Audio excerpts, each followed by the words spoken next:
What would happen if the world discovered that the vast majority of history, the history that has been laid as a foundation for everything that is taught in modern day academia, is false? What if all of these documents that we hold dear, all of these texts that are supposedly supposed to come from the Roman era and the Greek era, what if all of these texts were nothing but forgeries?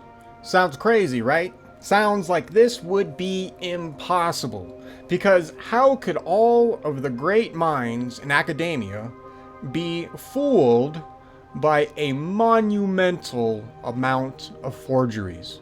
I mean, everybody in academia believes all of these things are real, and as we all know, everybody in academia is highly intelligent and would only be in those high positions of authority if they were telling the truth.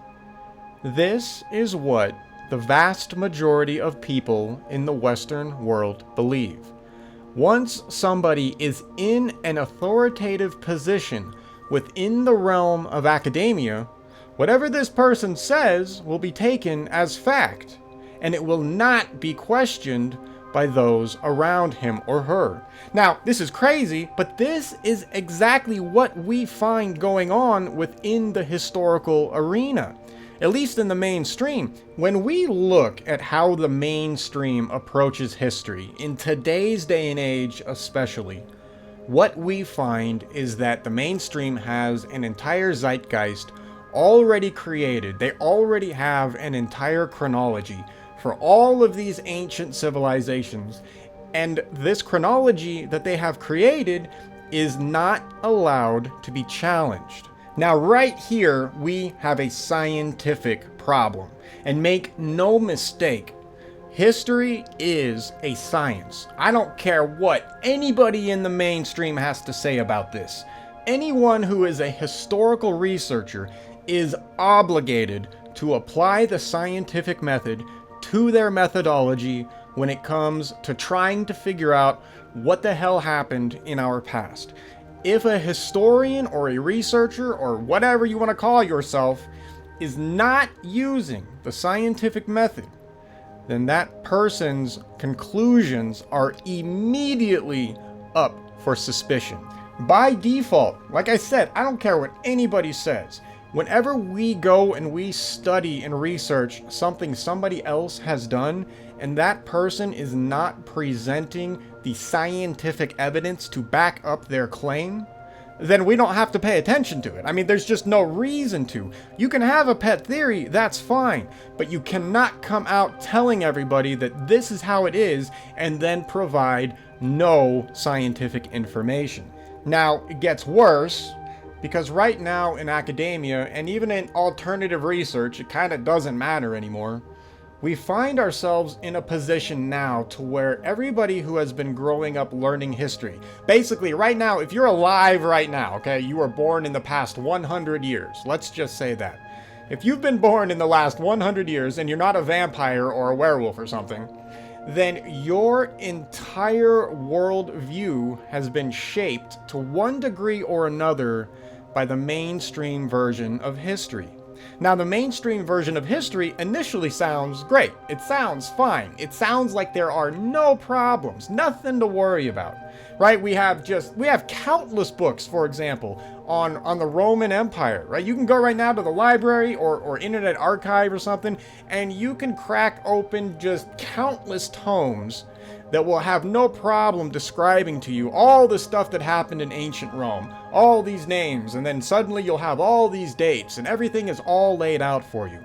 So the person who is just approaching learning about Rome, you are going to be inundated with all of these works.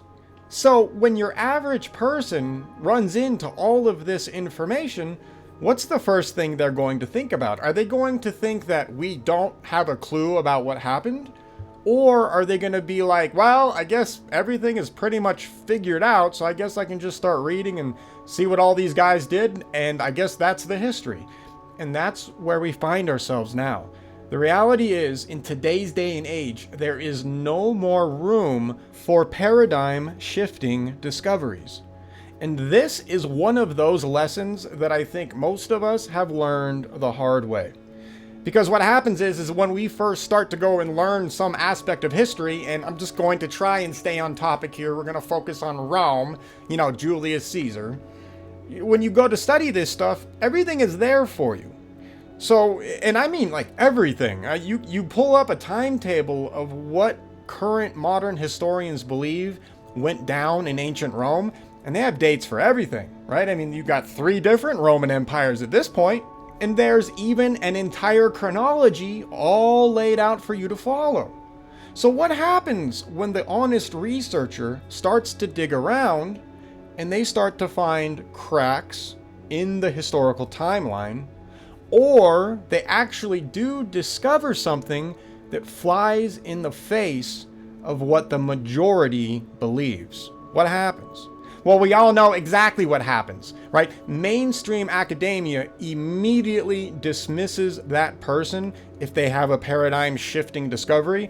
They will get rid of that person as quickly as possible, because in our modern time period, there is no more room for making a change, which is hilarious because in the Western world, the vast majority of us grew up with the concept of you can be whatever you want to be. You're supposed to be that person that, shifts the paradigm, and everybody wants to be that main discoverer.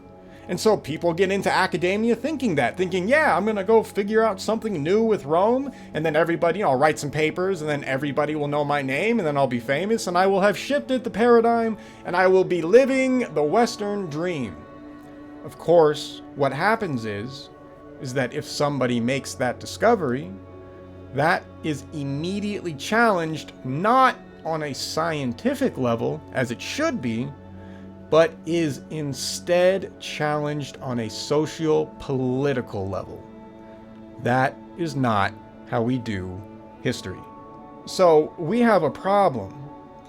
We know for a fact that we do not have a good grasp on our history. We really don't. If you approach any aspect of history, I really don't care what aspect of history it is, even history that's just like 100 years old, or hell, even a historical event that you may have been personally present for. You may have witnessed some sort of a historical event that would have made it into, the Wikipedias or whatever. But you might be shocked to find that if you were to go look up that event, if you were to go see how it was truly documented with respect to a historical presence, right? Like how maybe it's being written in a history book or something like that. You're probably going to find that that event is not being described as you had seen it. There might be little details missing, and we would expect that, right? We can only do so much in history, right? And before we go further, I always grant that. The reality is, in history, we are never going to know everything. It's just not possible, right? I mean, these times are gone. There's no way of recovering every little detail. So I get that. But what's interesting, though, is that we have an authoritative institution making sure that only certain aspects of historical events are entering the public zeitgeist. This is a scientific fact. There is nothing to argue about this. Wikipedia, that horrific website, is a perfect scientific example of psychological operations for one, but second for rewriting history, right? You can go see that. And like I said, it's even more interesting when you go and check out an event that you may have been present for, and you find the way that it's being described to the world is completely different than what may have actually happened. Or maybe it's half different. Or maybe there's just some details that were tweaked. But regardless, you're going to find that that historical event is not being recorded correctly. So what happens when you die? What happens when all the people who die who were there to witness whatever this event was? How do you make sure that the history books stay accurate once there's nobody around to vouch for the correctness or the invalidness? Invalidness, is that a word? Whatever. You know what I'm saying. Don't get me crazy right now. I'm not there yet. But you see what I'm saying? If nobody is there to challenge what's being written in the history book, then who's to stop somebody from writing history that is wrong? I mean, it's just outright wrong or a lie or whatever, right? There's nothing.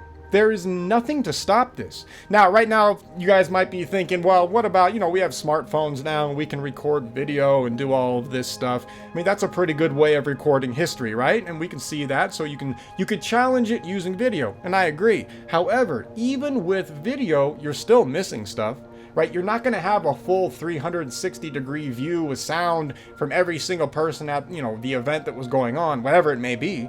You're still going to be missing stuff. And of course, at the end of the day, whoever controls the flow of information is going to control ultimately what future generations are going to see.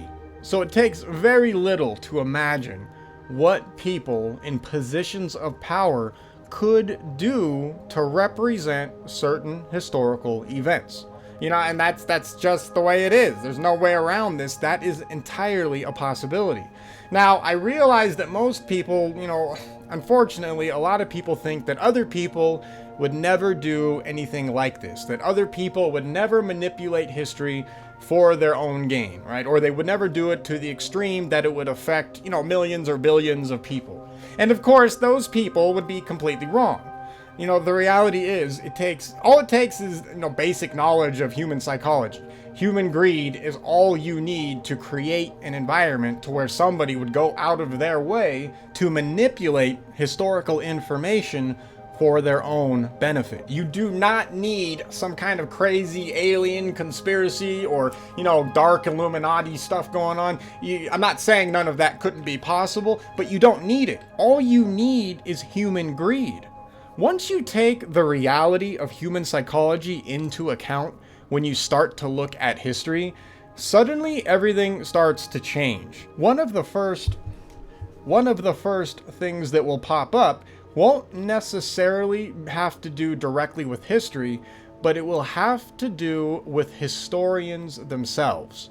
Because once you start taking in human psychology into account when you're reading these stories, when you're looking over the histories, it's one thing to question maybe what was going on in the past, right? You have a book, you're reading Tacitus or something, you're trying to get into the mindset of maybe whatever, people, historical figures and stuff are being talked about.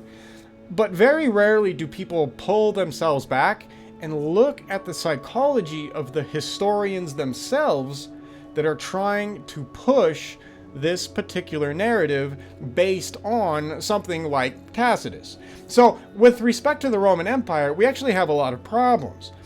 When you incorporate psychology, one of the problems that immediately pops up, like I already said, is greed. What's one of the institutions that you can think of that has greed baked into it with respect to Rome? Right? The church. The church is a 100% greed-driven institution over there.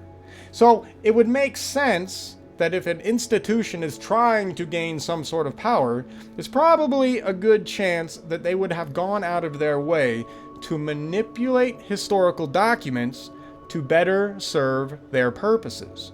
And sure enough, once you start looking at Roman history, you find that immediately, by the way. Like, that's not even really hidden. And even mainstream historians know it. But what's funny is they ignore the implications for what that truly means with respect to our understanding of Rome. Right? The main problem here comes in the fact that a lot of the documents that we have now, that we base all of our knowledge of Rome off of, and please believe, and please understand that we do not have like huge Roman libraries full of books from way back in the day, right? Like from the 1st century AD. We did not find some glorious library hidden underground to where we were able to get all of these Roman works and use their direct writings to build up their history. We don't have that. What we have is we have a bunch of books that randomly spawn during the Renaissance, all discussing the Roman past.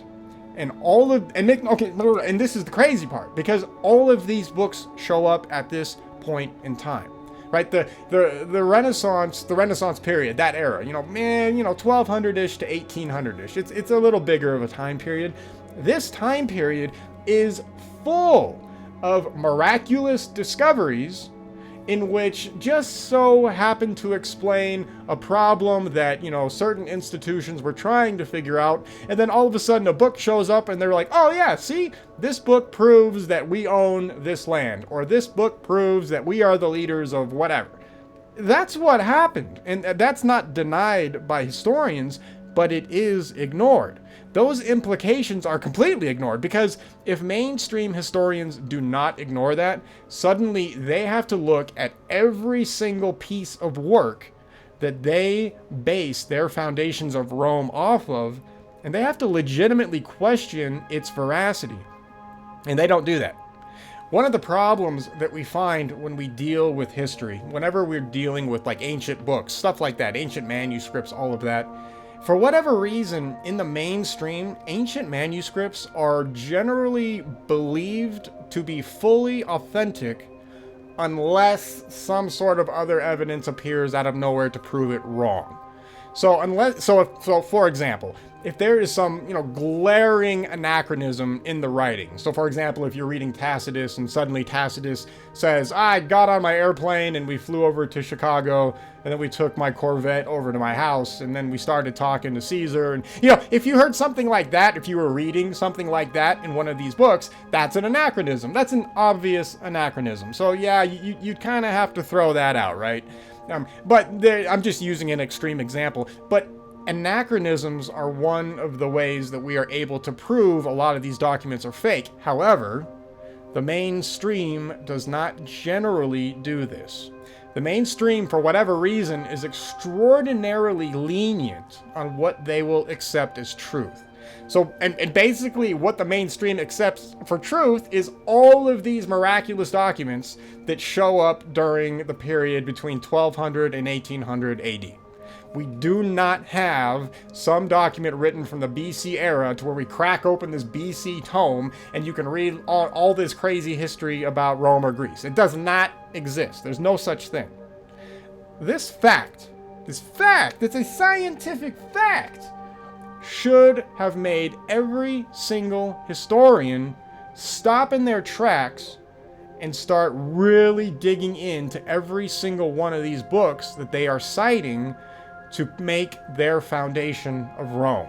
But they don't do that, do they? No, they don't care, right? They just believe it. Like I said, historical quote-unquote documents, they are just assumed correct unless something miraculously proves it wrong. This problem is so bad within the historical community that in 2012, they actually did hold a conference to try and figure out what Roman books may be fictitious. So all credit to them for doing that, but this is how bad it was. Now, it doesn't seem like anything really came out of this. I believe there was a whole book published with respect to what went down within that conference, but when you read it and you come out of it and you look at the current historical landscape, not much changed. Like, everybody still holds on to histories built upon obvious, and I mean obvious, forgeries, and it's right there. There's another problem that we have to deal with when we're looking at these kinds of texts as well, and this is a problem that a lot of people don't realize is a problem, and that is the problem of historical duplicates or triplicates. One of the things that has been discovered with respect to dealing with a history like Rome, for example, what we find when we look at something like Rome in their three different, periods, is that we find, for whatever reason, in each one of these periods, there's an awful lot of similarities in the events that take place in each period. And in certain cases, it's almost literally a copy-paste of the event. It actually gets so bad that some of the events, they don't even bother to really change the names or even what really happens in the event. They literally just copy paste the event and send it back in time. So what's going on with this particular point of view would be something like an event may have actually happened, say in the 1400s AD. There may have been some sort of, whatever, it doesn't matter the event. Something happened. And they record it. People wrote it down, they recorded it, blah, blah, blah, and we have it. Then what happened later on is that as people started, adding forgeries to the timeline and everybody's chronology started getting artificially bigger and longer, suddenly you had to start filling in all of these phantom years. So what they would do, and I find this really fascinating how lazy this is, a lot of the time these forgers, they would literally, like I just said, they would just copy and paste an event that took place during their lifetime or around their period of time, and then they would just send it back in time. And sometimes, like I said, you might find triplicates, and there's even quadruplicate examples of this in history. This is interesting from a psychological perspective. It's not necessarily for this show. I know I'm not rambling. I'm just setting the stage. But it's interesting to look at the forgers during the Renaissance period and their mindset. The fact that they actually, instead of just creating a brand new, completely fresh, garbage history that nobody could really technically check on, what they do instead is they copy and paste things that happened during their lifetime, or at least was really fresh and close to them, to where they could, write it down with maybe some sort of an authority. I find this interesting because what this shows is the human aspect of the forgeries. Because we know for a fact that there are literally duplicated and triplicated events that have been made up and then documented as if they happened. But it begs the question, why did the forgers just do a copy-paste? Why wouldn't they just, imagine something completely new and fresh? Why not? And that's a good question, and this is something that somebody will probably ask if you start to talk about the duplications in history. And I think there might be an answer. So if we look at the people who are forging these documents, these guys have really good skills. Like, these guys are smart, they're not stupid, right? They can write huge tomes in a matter of months or years or whatever. And a lot of these forgers, by the way, they produce like hundreds of volumes of work. It's not like one little dude sitting in a basement who forged like 2 books. Nah, this was an entire industry. So, and of course, the best forgeries are the ones that everybody wanted. Anyways, so the forgers, they do their thing, they start forging, but as they're creating their forgeries, what started to happen is they accidentally created all of these phantom time gaps. And so if you were going to have, other forgeries be legit, you would have to write other forgeries to fill in the gaps for some of that stuff. So they kind of create this messed up tangled web. So what they had to do, though, is they had to create a ton of content. So I think, this is a guess, I'm not saying this is how it happened, but these guys, they may not have been the most imaginative people in existence. They obviously had skill, but was their skill really in the imaginative arena? Probably not. Just because you can write well does not mean you have a great imagination.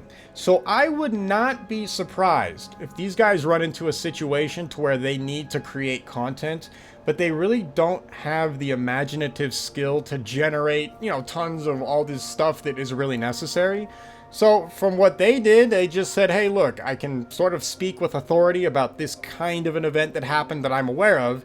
I'm just going to duplicate it, throw it back 1,000 years, put a different date on it, and change some of the names and call it good. And that's exactly what we find all throughout history, right? It's all over Roman history.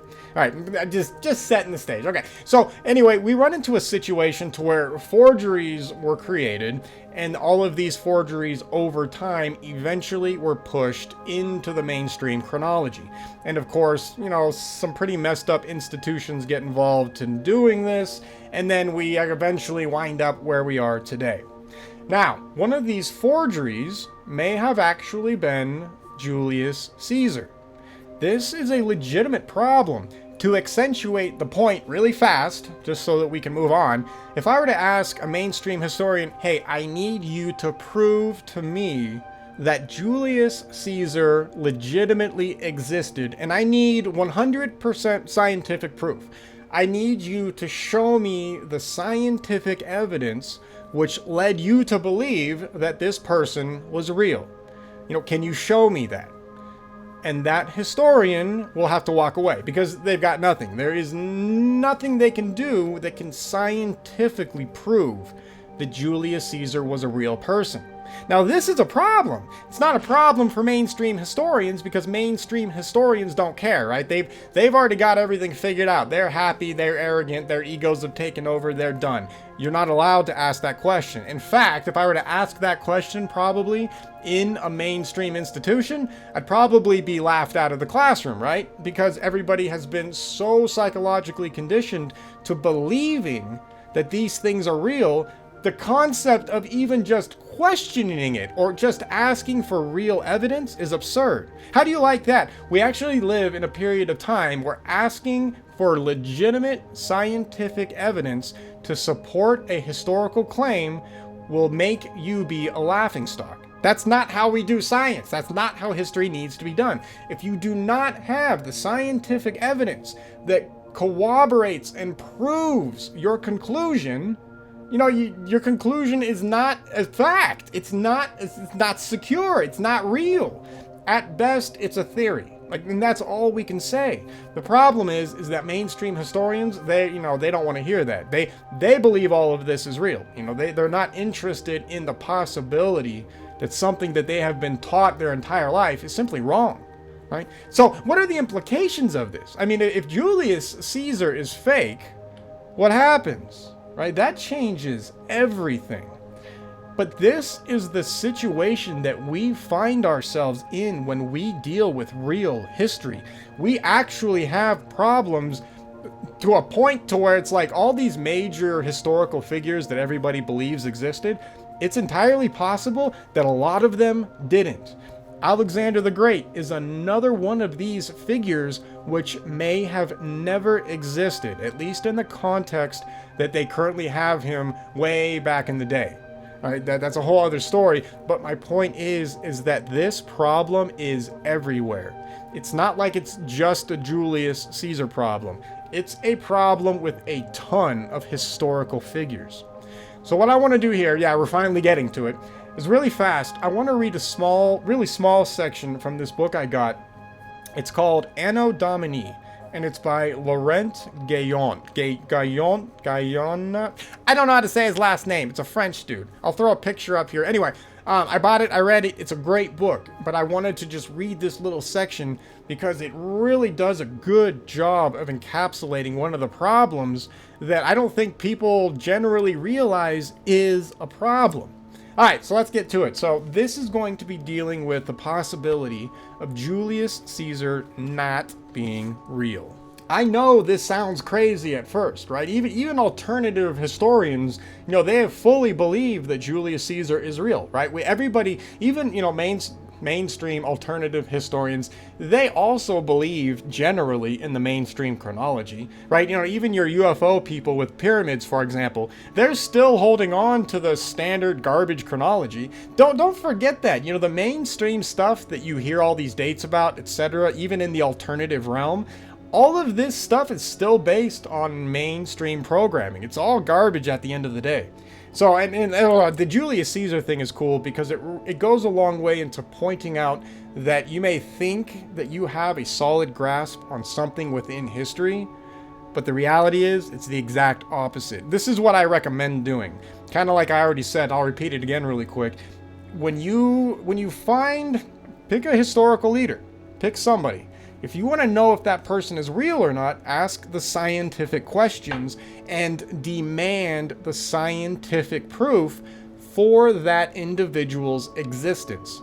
If it's not there, and if it does not exist, the next question is, why should you believe it was ever real? And that's a legitimate position to hold, by the way. It's a hard position to hold because right now we have, one hell of an authoritative institution, dominating everything in the West, right? Questioning any of this is essentially not allowed, but that's how science is done. The second we stop questioning something, that's the second that we no longer do science. So anybody that heckin' believes science and loves science, if you're not questioning even the basics, You're no longer doing science, and you're in a religion, and that's all there is to it. Okay, all right, said my piece. Let's do this.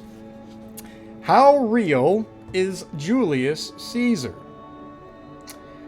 On the basis of psychological considerations, Robert Baldauf, professor at the University of Basel, argued that many of the most famous ancient Latin and Greek works are of late medieval origin. Quote, "Our Romans and Greeks have been Italian humanists," unquote, he says. "They have given us a whole fantasy world of antiquity that," quote, "has rooted itself in our perception to such an extent that no positivist criticisms can make humanity doubt its veracity," unquote. And that's the key, right? That's the psychological trick. If you can gain a hold of the psychology of a society, you can fill their brains with whatever you want. And that is exactly what has happened with respect to history. And people at least are calling it out. This is one of the reasons why I wanted to read this. It's not just me like being all schizo and calling out the problems. There are legitimate, actual, intelligent people here who have noticed this. But these people, they are not on History Channel. These people are not getting pushed to the top of Twitter, X, or whatever you guys like nowadays, right? These are not what people are talking about, because this is anathema to everything right now in the mainstream chronology. You can't have that. You cannot break that. All right, let's keep going. Baldauf points out, for example, German and Italian influences in Horace's Latin. That's an anachronism. On similar grounds, he concludes that Julius Caesar's books, so appreciated for their exquisite Latin, are late medieval forgeries. Recent historians of Gaul, now informed by archaeology, are actually puzzled by Caesar's Commentary de Bello Gallico. And I'm sorry, I can't pronounce any of this crap. I'm sorry. Get the book. Go buy the book. Support this guy. All right, anyway. So, basically, Caesar's Commentary de Bello Gallico is our only source on the elusive Vercingetorix. And I'm sorry about the pronunciations. I'm really sorry. Everything in there that doesn't come from Book 23 of Poseidonos' Histories appears either wrong or unreliable in terms of geography, demography, anthropology, and religion. A great mystery hangs over the supposed author himself. We are taught that Caesar was a nickname of uncertain meaning and origin, and that it was adopted after Julius Caesar's death as an imperial title. We are asked to believe, in other words, that the emperors all called themselves Caesar in memory of that general and dictator who was not even an emperor, and that the term gained such prestige that it went on to be adopted by Russian czars and German kaisers. But that etymology has long been challenged by those, including Voltaire, who claim that Caesar comes from an Indo-European root word meaning king, which also gave the Persian Khosrow Xerxes. These two origins cannot both be true, and the second seems well grounded. What is indisputable is that the German Kaiser derives not from the Latin Caesar, but from the Greek Keop. And I don't know how to pronounce that, I'm sorry. It's K-A-I-O-A-P, and it's in Greek, so however that's pronounced. Yeah, I know, I suck at reading, I'm trying. All right. This fact alone is a serious challenge to our Rome-centered Western historiography, and a clue that medieval German emperors were emulating the flourishing Eastern Roman Empire, and that would be Byzantium, which is an entire other problem, the whole West and East Roman Empire thing. Have any of you guys ever had trouble with that and how stupid it sounds? Like, none of it lines up, and there's a good reason why it doesn't. This is actually a small piece of this puzzle. So anyway, okay. Anyway, the German emperors were emulating the flourishing Eastern Roman Empire and not the long dead and elusive Western Roman Empire. Caesar's surname, Aelius, does not ease our perplexity.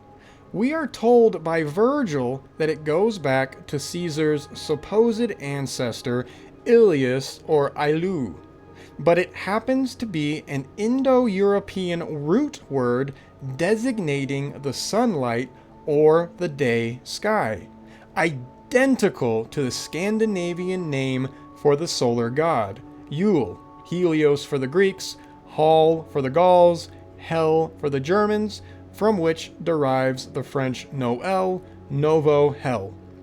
From Aeol is derived Jupiter. So is Julius Caesar the Sun King? That's a really interesting perspective, isn't it? And that really does start to tie back into the whole, the solar system being messed up back in the day, people still having echoes of, Saturn novaing and Jupiter taking over for a little bit, being a sun before our new sun took over.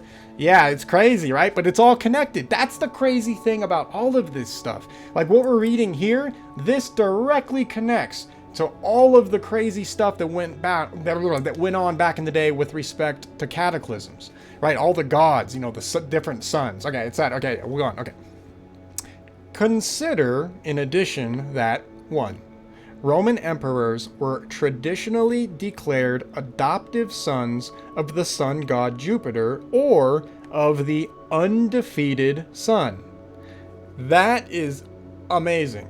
The fact that they actually call it the undefeated sun. Because we have in the stories and mythologies, we have a situation to where Jupiter actually sends a lightning bolt at the sun that we have right now, and humans saw that. Remember, there was a short period of time to where Jupiter was our sun during the transition of us getting to our current orbit. And I love it right here. The echoes of all of those events are right here. A mainstream historian will have no idea what to do with this information. They would see the undefeated sun title and they wouldn't do anything with it. They would be like, oh, I guess they're just worshiping the sun because I'm dumb and I can't think of anything else. These titles are born from an earlier history that links back to all of those catastrophes. It's crazy, right? It's amazing. Okay. 2. The first emperor, Octavian Augustus, was allegedly the adoptive son of Julius Caesar, whom he divinized under the name of Aelius Caesar Divus, celebrated on the 1st of January, while renaming in his honor the first month of summer, July. If Augustus is both the adoptive son of the divine son and the adoptive son of the divine Julius, and if in addition Julius or Julius is the divine name of the son, it means that the divine Julius is none other than the divine son. And the so-called Julian calendar simply meant the solar calendar. Has Julius Caesar been brought down from heaven to earth, transposed from mythology to history? This is a common process in Roman history, according to Georges Dumézil. Dumézil, yeah, that guy. Who explains the notorious poverty of Roman mythology by the fact that it was, quote, was radically destroyed at the level of theology, but flourished in the form of history. Which is to say that Roman history is a literary fiction built on mythical structures. There's the key. That claim literally just said that the Roman Empire that we all idolize and make movies about and think about back in the day essentially never existed. All right, and then there's evidence for all. We're going over some of the evidence right now, but anyway, let's keep going. The Romans' lack of mythology is a point that deserves careful consideration. Not even the most important and most vital gods have any mythology, Dumazel notes. He suggests that the Romans simply discarded their own mythology because of the invasion of Greek mythology, which was much richer and much more prestigious. This is mere speculation. The fact remains, quote, "This kind of almost completely demythologized religion, surviving only in the rites whose mythological and even theological justifications have been forgotten, is seldom found in other parts of the Indo-European world." Unquote. The mystery surrounding Julius Caesar is of course of great consequence, since on him rests the historiography of imperial Rome. If Julius Caesar is a fiction, then so is much of imperial Rome. At this point, most readers will have lost patience.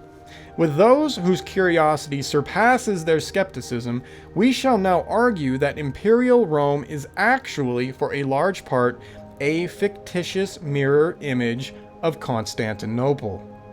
A fantasy that started emerging in the 11th century in the context of the culture war waged by the papacy against the Byzantine Empire, and solidified in the 15th century in the context of the plunder of Byzantine culture that is known as the Renaissance.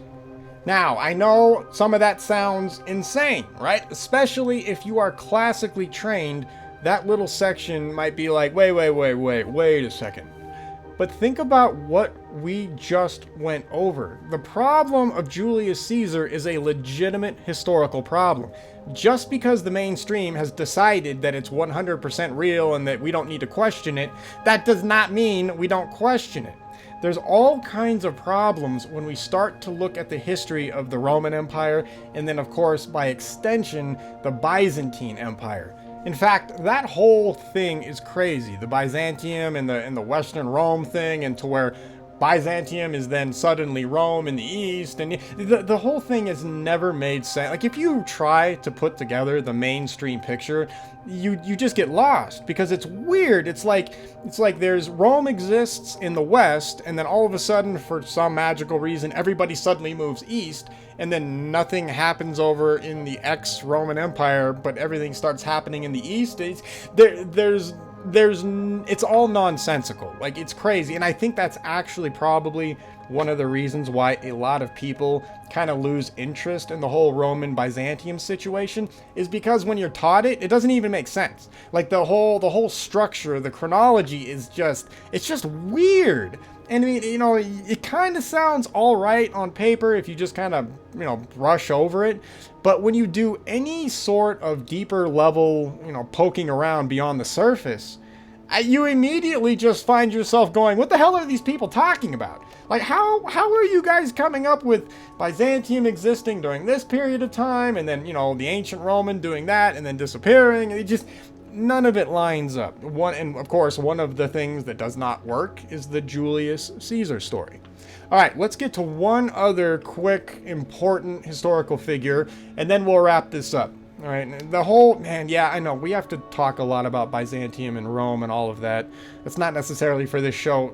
Yeah, I mean, it kind of is. But anyway, we're just talking about historical figures and the possibility that these people simply never existed. Remember, like I said, a lot of stuff was just made up during the Renaissance to appease whoever the customer was who was going to be buying the forgery.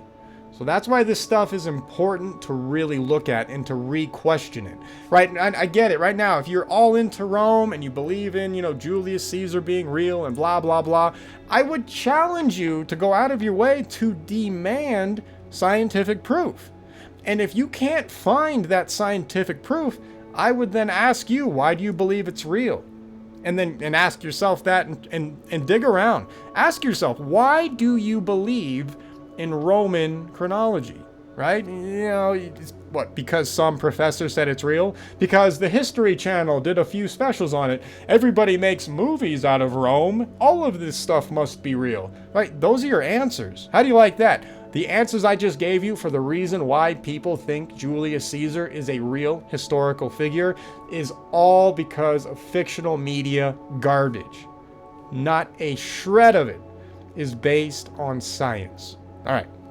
Let's get on to Constantine the Great. How real was this guy?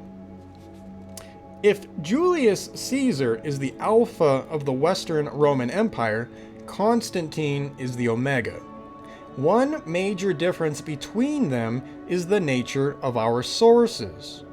For Constantine's biography, we are totally dependent on Christian authors, beginning with Eusebius of Caesarea, whose Life of Constantine, which includes the story of the emperor's conversion to Christianity, is a mixture of eulogy and hagiography. Its modern editors tell us, quote, "It has proved extremely controversial. Some scholars are disposed to accept its evidence at face value, while others have been and are highly skeptical.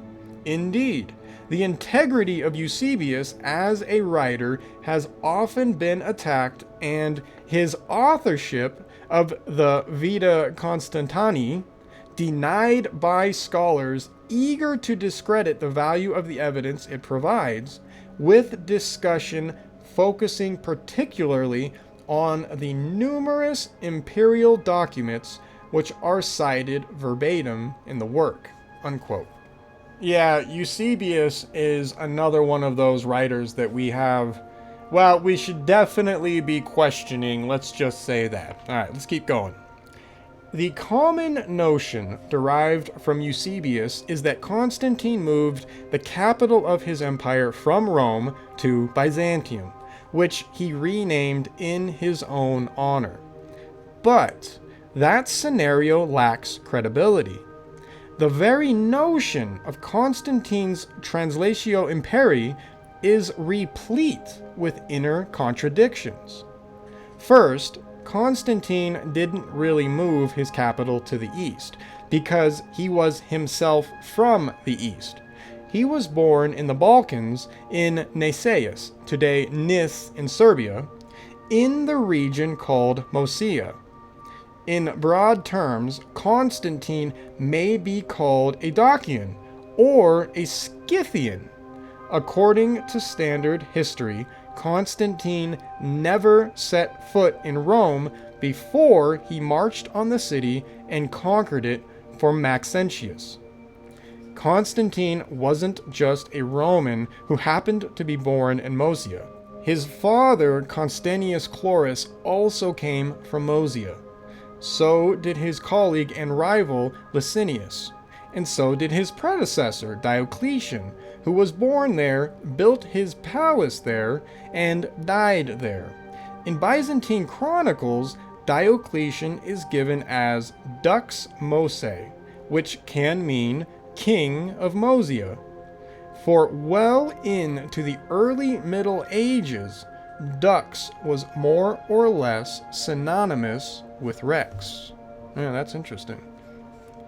It is said that Diocletian gave an oriental style to his emperorship, and even to his army, equipping them with Persian bows. Textbook history tells us that on becoming emperor, Diocletian decided to share his power with Maximian as co-emperor. That is already odd enough. Yeah, right? Like, what emperor is like, yeah, bro, let's just split my power in half. I'm gonna give you half of it. Like that, yeah, okay. Anyway, that's one of the dumb things in history. This is already odd enough. But instead of keeping for himself the historical heart of the empire, he left it to his subordinate and settled in the east. 7 years later, he divided the empire further into a tetrarchy. Instead of one Augustus Caesar, there was now 2 Augustus and 2 Caesars. Diocletian retired to the far eastern part of Asia Minor, bordering on Persia. Like Constantine after him, Diocletian never reigned in Rome. He visited it once in his lifetime. He resided most of his life in Nicomedia, on the eastern shore of the Bosphorus, where Licinius also settled. This leads us to the second inner contradiction of the Translatio Imperii paradigm. Constantine didn't really move the imperial capital from Rome to Byzantium, because Rome had ceased to be the imperial capital in 286, being replaced by Milan.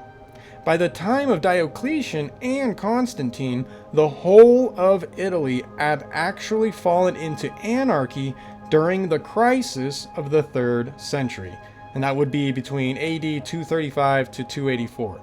Also, these crises, there's 3 crises that exist. There's like the 1st century crisis, then of course the 3rd century, and then like the 9th or the 7th century.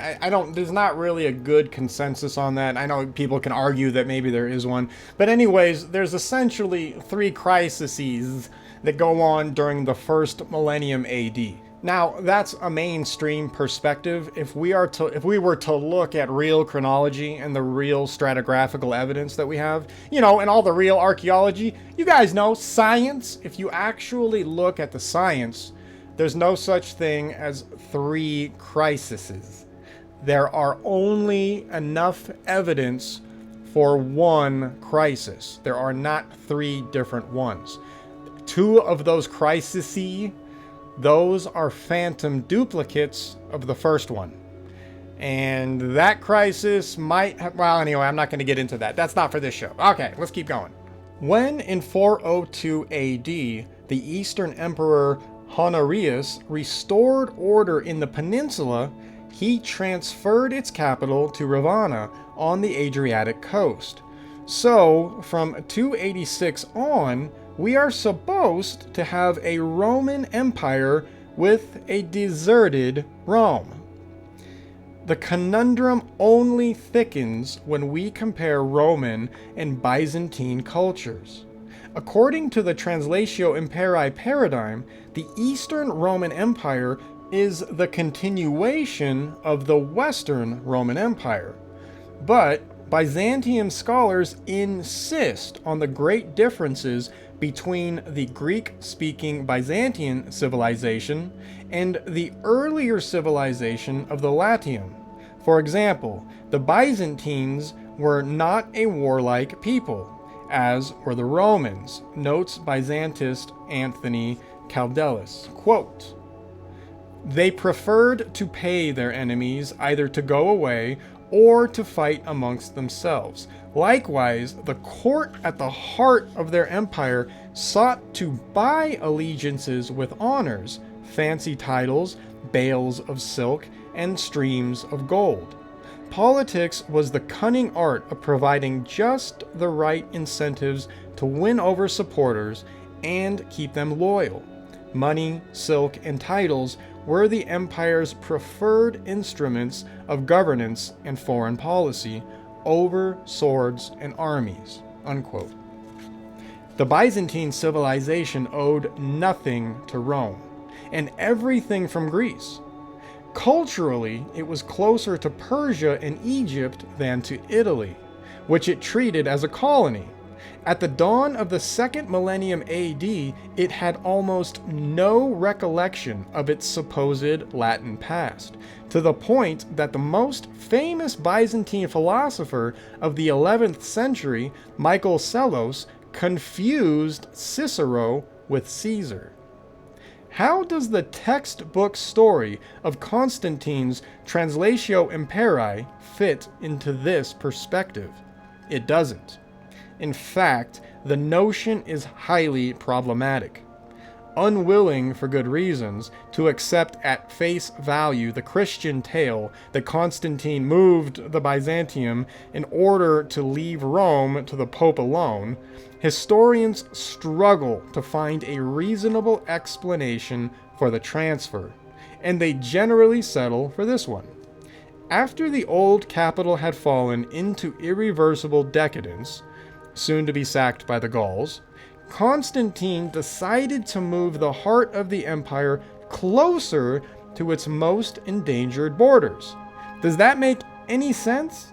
Even if it did, how plausible is the transfer of an imperial capital over 1,000 miles with senators, bureaucrats, and armies, resulting in the metamorphosis of a Roman Empire into another Roman Empire with a totally different political structure, language, culture, and religion? And that is one of the huge problems with Byzantium. Historians just say, oh yeah, the Western, they just moved east and it was all good. Like, it's that easy to move your capital. Like, this is a perfect point. If you have to move your capital, that is, first of all, that's one hell of a logistics nightmare. And if you think you are going to really truly make that move successfully, especially back then, I don't think so. I don't think so. I don't think you could get away with that. It's not realistic, and it doesn't make any sense anyway. This is one of those things in history to where mainstream historians have no problem with it. They don't question this. They are perfectly fine with Byzantium, or West moving over to the east, and they don't even care, right? They just say it in a sentence. They moved from west to east, and then they move on. That is literally all you need to know. They don't talk about the problems. They don't talk about what it would take to accomplish such a feat. And even funnier, of course, when everybody arrives in Byzantium, the culture changes miraculously. It's just stupid, man. It's just dumb. Okay. One of the major sources of this preposterous concept is the false donation of Constantine. This is a good one. While it is admitted that this document was forged by medieval popes in order to back their ambition to rule Rome, its basic premise, the translation of the imperial capital to the east, has not been questioned. Isn't that weird? Like, oh, it's forgery, but we're still going to allow it to go through and don't worry about it. It's like, come on, man. Gee, okay. I suggest that Constantine's Translatio Imperii was actually a mythological cover for the very real opposite movement of Translatio Studi, with the transfer of Byzantine culture to the West that started before the Crusades and evolved into systematic plunder after. The late medieval Roman culture rationalized and disguised its less than honorable Byzantine origin by the opposite myth of the Roman origin of Constantinople. How do you like that possibility? And it gets even crazier. I don't think this book covers it, but it gets, the whole Constantine thing is absolutely mind-blowing. Last paragraph, and then I'll let you guys go. Here is already one example of an insurmountable contradiction to the accepted filiation from the Western Roman Empire to the Eastern Roman Empire. One of the most fundamental and precious legacy of the Romans to our Western civilization is their tradition of civil law. Roman law is still the foundation of our legal system. How come, then, Roman law was imported to Italy from Byzantium at the end of the 11th century? Specialists like Harold Berman or Aldo Schiavone are adamant that knowledge of Roman laws had totally disappeared for 700 years in Western Europe, until a Byzantine copy of their compilation by Justinian was discovered around 1080 AD by Bolognese scholars. This 700-year-long eclipse of Roman law in the West is an undisputed yet almost incomprehensible phenomenon. And it's true. And it's true. But what do we have? Look at that number, first of all, 700 years. Remember, one of the things that has been discovered is that the Dark Ages never existed, right? We can actually subtract those 700 years, which means there is no gap. That means that the information flowed perfectly from one century to another. I love how all of this stuff just lines up when you start looking at all the objective evidence. Yeah, right here. You know, they admit there's a 700-year-long eclipse of the law in the West, and then suddenly it's found. We don't need to do that. If we just delete those 700 years, then we can just have history flow like normal. Right? It's crazy, man. It's awesome. Okay, I'm gonna let you guys go on that stuff. Anyways, it's interesting, right? You know, the Byzantium thing and the Roman thing, it's crazy. And there's a lot more to talk about with that, so we'll get into all of that. But just remember, a lot of this stuff, you know, it may not have happened, you know, 2,000 years ago, or 1,500 years ago, or 1,000. You know, it might have actually only happened 600 years ago, right? The Rome or the Byzantium that we all know right now, that might not be all that old. And by not old, I mean like maybe 700 years max. It gets crazy with all of this stuff. Okay, you guys can go do something else with your life. I'm going to go do something as well. Probably stare at a wall. And then...